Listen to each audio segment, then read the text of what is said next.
I've been making YouTube videos for a little over 4 years, and in 2023 alone, we've made over $250,000 in revenue so far, while finally hitting 1 million subscribers and over 200 million lifetime views. But it wasn't always like this. In my first 75 videos, I barely made over $5,000, and I never thought I would be where I am now. So today I'm gonna break down the exact numbers of what that journey looked like through different subscriber milestones, starting with 0 to 10,000 subscribers. So starting at the beginning in my first year of YouTube, I simply just made what I thought would do well, or whatever I saw bigger channels doing. And in July of 2019, I made 3 total videos, of which each video maybe only got 10 views, mostly from my friends that I sent them to. At the same time, I started to make some TikTok videos in the end of 2019 because I noticed no one was making personal finance videos, so I knew that this was gonna be a huge advantage for my channel, and hopefully that would translate to some traffic to my YouTube channel. Now, luckily in 2020, you can see that this type of unfair advantage eventually started to pay off, as in the spring of 2020, I was averaging about 200 to 400 views per day at that point. Now, even though I was doing that, YouTube still required you to have 4,000 watch hours as well as 1,000 subscribers before you could get monetized. So it wasn't until I made one particular video in June of 2020 until I hit those numbers. That particular video, which we'll talk about shortly here, was one of the reasons I got monetized, and also one of the reasons why I made $77 in a single day early on in my YouTube career, which gave me a ton of confidence moving forward. After that video ran its course, I kind of settled back down to a baseline number of views, and I was probably earning between $9 and $20 per day throughout that summer. Now, towards the end of that year, 2020, I would eventually hit a few days that actually hit the triple digits, which was already mind-blowing to me because just a year earlier, I wasn't making any money from content at all, and now all of a sudden I could make up to close to $2,000 or maybe even $3,000 per month. Sometimes one video is all it takes to kind of get you started. That's the lesson here, especially early on. You want to be trying a lot of different things and seeing what resonates with the audiences here on YouTube. Now, that video of 2020 that ultimately got my channel monetized and was my top earning video in 2020 was about a TikTok app clone called the Zyn app. And no, I'm not talking about the nicotine patches. At that time, this particular video popped off because there was only one video that existed on YouTube talking about the Zyn app and actually giving a full review on it. And at the same time, this particular app was offering a lot of money to new creators for basically creating the same content they would do on TikTok on the Zyn app. This led to that video just getting a ton of traffic early on, and you can actually see that this was the video that caused the spike in the views right here in June. And within the first week, it actually accumulated between 60 to 70,000 views, which for my channel was huge at the time. So in 2020, this video earned me $674.68 and was one of the biggest reasons why I kept going and making YouTube videos in 2020. You guys can see how many videos I created in 2020, almost 2 to 3 videos every single week. And at the end of 2020, I ended up with 59,845 subscribers, with a total of 75 videos posted for a grand total revenue of $6,731. In terms of content strategy, when you're at 10,000 subscribers or lower, what I would generally try to focus on are search-based videos. So these are videos that you know are going to get traffic due to the keywords that are within the title or the description or even the content of the video. For example, if you were really into basketball and want to make basketball videos, maybe you can make a video about how to dribble a basketball while running instead of just making an entertainment-based basketball video. Or perhaps you're into cleaning clothes. In fact, you can make a video something like this, how to do laundry at the laundromat, which has gotten my friend Shervin here 100,000 views over 5 years, which is nothing to sniff at. Basically, by creating videos that are going to be searched, people are going to discover you through the search terms, and this is going to actually build a really good foundational base for your entire YouTube channel where they're constantly getting views for every single video that you put out. These are known as evergreen videos. As you start to create more videos, perhaps you layer in more entertainment and more personality and hopefully convert those long form kind of search-based viewers into loyal viewers of your own channel. If you're able to do that, maybe you'll get to 100,000 subscribers, which is exactly what I did in the following year of 2021. So let me tell you about that journey. Throughout 2021, I actually started to make between 1.5 to 2 videos per week. That was generally my average, either 1 or 2 a week. And that consistency and determination really showed and helped me start making more of a consistent income here on YouTube. On any given day in 2021, I might have between 5,000 to 20,000 baseline long form views, which is a really amazing, and some spikes even went up to 86,000 or 120,000 views in a single day. The key thing here is to really pay attention to literally how many videos there are on this timeline for the year of 2021. Never missing a week really helped me compound the growth. And while this graph just looks like a graph, it also represents my full-time attention for that entire year. This was literally my full-time gig. And you'll see all these videos at the bottom of my timeline. Each number represents a video, and a lot of them were flops, especially in 2021. But I guess what I knew back then was that as long as I kept persisting and getting better every single video, that eventually this would kind of compound into some sort of growth in the future. And I knew that as long as I stuck with it, I'd probably be okay. The beauty at this stage also was that I knew the fact that every video I created was almost like a digital piece of real estate that would continue to generate views for me far into the future. So that way I could start to make money off of this huge catalog that I was building of evergreen videos. By the end of 2021, I made $134,000 in YouTube AdSense revenue on the back of 88 videos. And the best performing video for me at that year was this video on how to invest in the metaverse. To date, this is still my highest revenue video with 1.5 million views, generating just over $29,000. That's pretty crazy to me. It's especially crazy when you put it into the context of my first year of online business, of being an entrepreneur online. I made maybe $38,000. So the fact that one YouTube video can almost make up 75% of your income in another different year, that's still a little bit kind of doesn't make sense. I'm not making this to brag, but it kind of just shows you the power of YouTube, and that if you're able to catch a little bit of lightning in a bottle when you're creating content, that it could actually come out to a pretty big payday. So this brings me to a caveat in this video, which is how many views do you actually need to have on YouTube to actually make this a part-time job? Let's go through the numbers. Let's say you want to make $1,000 a month here on YouTube. That's a pretty reasonable target to go for.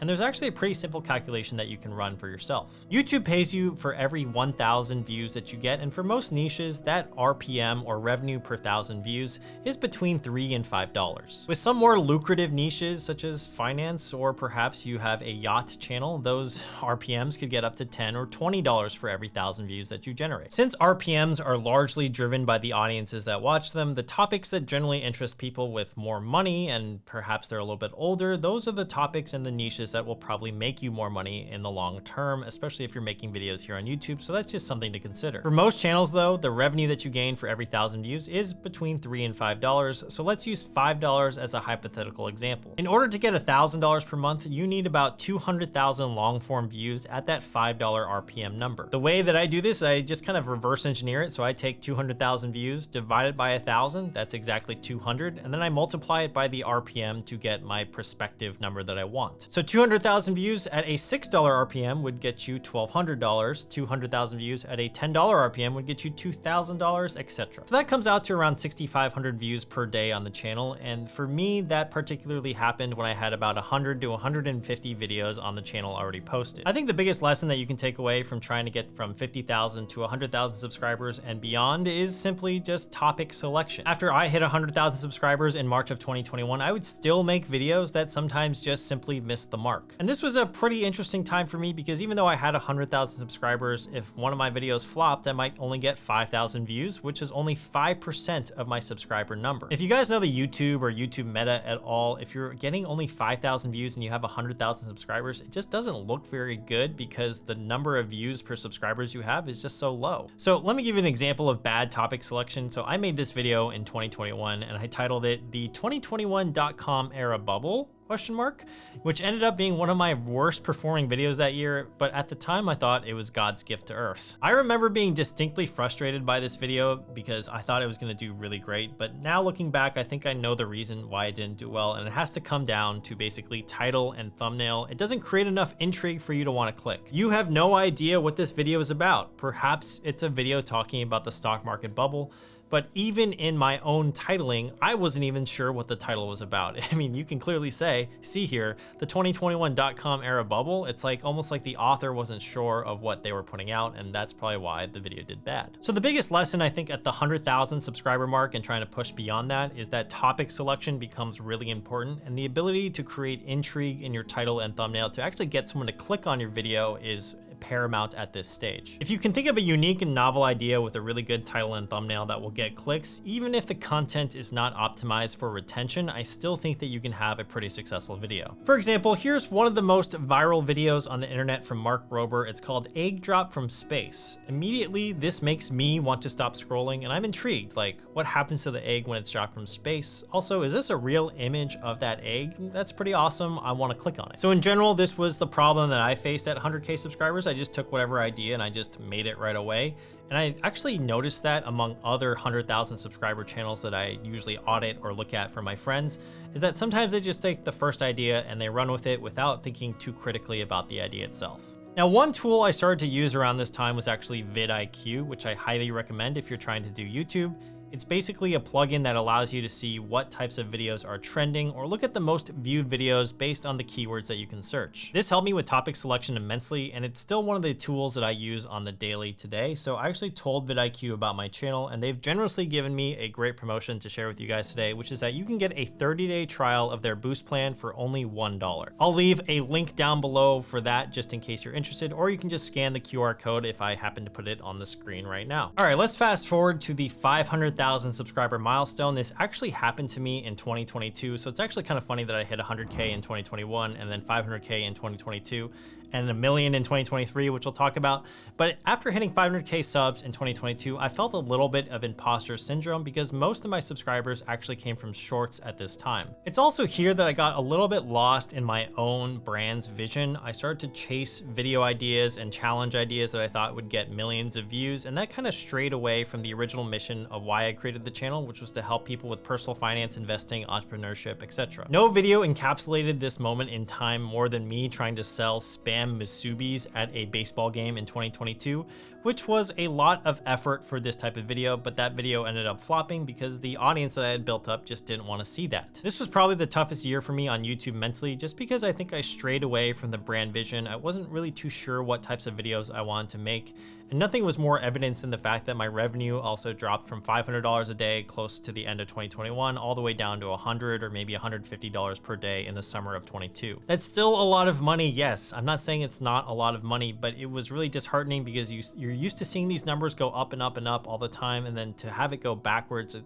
feels like you're taking a step back. It was also really hard when you put 40 hours into a single video, have it flop, your audience hates it, and all of a sudden you're just sitting there wondering why you made that video or did YouTube in the first place. Now, luckily though, I did make a video about dividend stocks at the end of 2022, which kind of saved the year for me. And towards the end of the year of 2022, we started to make between $180 to $350 per day on revenue in YouTube again. Right around the end of 2022 is when I started to focus more on thumbnails and really packaging all together the title and the thumbnail just to make it more appealing. So I was taking my own medicine, as well as just really focusing on idea generation and making sure the ideas were solid and that my audience resonated with it. My highest paid video in 2022 was the dividend stock video that went live in September of 2022. So that's pretty mind-boggling to me that it was posted so late, yet is my highest revenue earner with $8,500 on 407,000 views.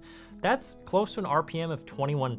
In 2022, I posted about 55 videos, which was a decrease from the year before of 20 videos. So all of a sudden my volume was a lot lower, and you can actually see that reflected in the revenue as well. It was down about 20% from the previous year, right around 100K for the end of the year. The biggest lesson at the 500,000 subscriber mark that I can share with you guys is that you want to figure out if the videos that you are making align with your overall brand vision. That was especially the case for me. When I talk about vision, if you have a deep-rooted mission about why you want to make your YouTube videos, and as long as they help 1 or 2 people, that's still going to be good for your brand and overall just the videos in general, then you should stick to that mission. One exercise that really helped me in 2022 was going through a blog article by Graham Weaver. He's a Stanford Business School professor, and he actually has an article on how to create goals. If you answer all the questions in that article, you will narrow down on what your brand vision is and what your ultimate North Star goal is. And so that's basically a goal that guides your entire brand and an entire channel. With all these lessons along the way, let's actually just fast forward to the year of 2023. It's really been a breakout year for the channel for us, and hopefully that's where you've discovered this channel from, is from the videos that we've posted this year. So in 2023, we've posted about 1 video per week, focusing on high quality and consistency. We've had some absolute financial bangers on this channel, hitting over 1 million views this year, including the Wealth Killer video. That's my top performing video this year with over 2.3 million views as of right now. That video in particular has earned over $14,000 in revenue, and most importantly, it's also gained a lot of subscribers and viewers that would hopefully stumble upon my other content. In April, we hit 1 million subscribers, which was an absolute dream. So if you've been watching and you've been subscribed subscribed. Thank you, I super appreciate it. In general this year, most days on the channel, we hit between $600 to $800 a day in revenue, with the top days being $2,700 each day on June 27th and 28th, which that's just crazy. I'm using a lot of this money to reinvest in the channel and hopefully increase the quality and consistency of our content, as well as just create more content in general for all of you. Being that I hit 1 million subscribers this year, I think the biggest lesson to take away is basically I want to continue to experiment and also innovate on video ideas. Overall, I'm thinking about how to create some videos that are slightly different, but also new and engaging, and also just help you understand personal finance and financial literacy. Lately, I've experimented with a couple of raw videos where I just talk off the top of my head about different types of financial topics, and I've seen a lot of success in that type of format. I call it the mogul mail format, named after my favorite streamer, Ludwig. So I'm personally wondering how I can create more and incorporate more of that type of content, because it makes me better as a creator, because I get to improvise a lot more. Like, in fact, this section of this video right now is being improvised, and hopefully that's pretty cool to you. In terms of diversifying the channel, I think another big takeaway is that I want to try diversifying the content styles slightly and maybe start talking about analogous topics that you also might be interested in. I actually look to Ali Abdaal quite frequently. If you guys don't know who he is, he's a productivity YouTuber, but he started off as a doctor in the UK, and then he started making study tips and then productivity tips, and then now he just makes tips about business and YouTube and almost everything about his life. But at the end of the day, he just is still trying to provide value to his viewer, and that's exactly what I want to do as well. I always want to provide value to you guys, and hopefully you guys see that in the content. All right, so let's go over the lifetime stats on the channel as of right now. I am looking at my YouTube analytics, and it looks like we have 206 million views lifetime on the channel. I think 170 million of those views are actually shorts views. We have 1.173 million subscribers with an overall revenue of $500,000 and up, which is absolutely crazy for 4 years here on YouTube. All right, the last thing I want to share with you guys is the lifetime RPM on this finance channel. It doesn't give me data before May 20, 2022, but as you can see here, the RPM is right around $13, which is pretty good, and it's a finance channel, so what can I say? All right, I hope you enjoyed today's video. If you're trying to do YouTube, make sure to check out that vidIQ plugin that I mentioned earlier in the video. They're doing that 30-day boost plan for just $1 as a trial, so check that out down below. If you'd like to watch another video by me, I'd encourage you to check out my top performing video, which is the #1 wealth killer nobody talks about. I'll put it right here, and I will see you guys in the next video. All right, peace.